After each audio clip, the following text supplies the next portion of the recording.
is the main predictor of science score, of achievement in the science test? I'm Dr. Emily Sherwood. For more information about reading and education with a global perspective, please like and subscribe. The standardized tests in Tennessee and South Carolina are this week.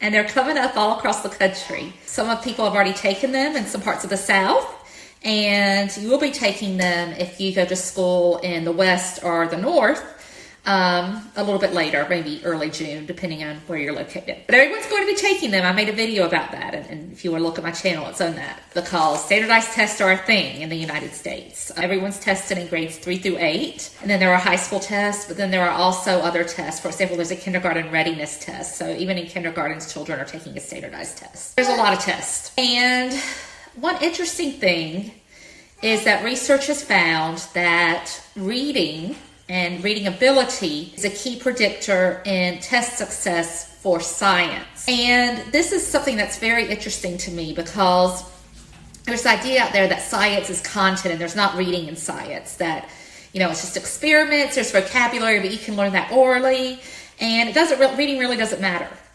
But it does. Research has shown that between 50 and 70% of the variance, in other words, the score is affected.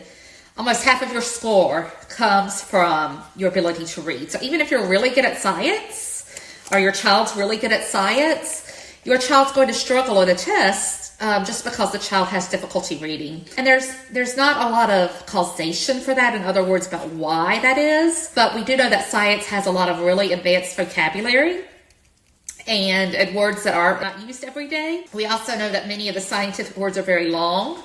And many of the passages that you might have to read about science, for example, lab reports or information, it takes a lot of reading. So in response to this, there has been this big trend, and it's not just in science, but in general, of students identifying as special education students. ESOL students also get these accommodations, and having the test read aloud. Does that help? So the research shows it does help, but it doesn't entirely narrow that gap. In other words, students are going to still be at a disadvantage if they can't read well in science. And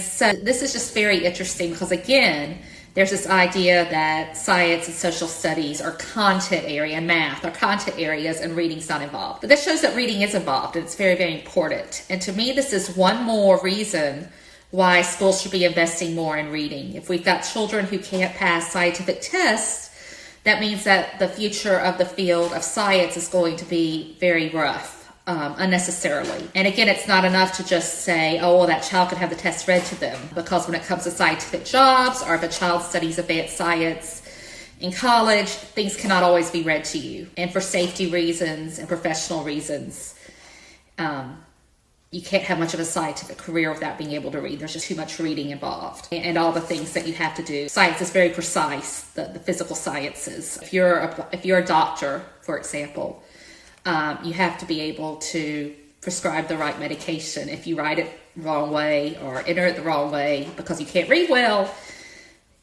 yeah, that could be a very, very dangerous thing. And so reading skills are actually very important for the sciences. But again, there's this idea that it's not, but it really is. And so this just proves this. So if you have a child or know a young person who's struggling in science, they may be struggling in science, but it also might be that the child can't read well. And this is a reason why we need more reading in schools and more attention to this. So that's all I have for today. If you're interested in literacy and reading, please like and subscribe. And until next time, keep learning.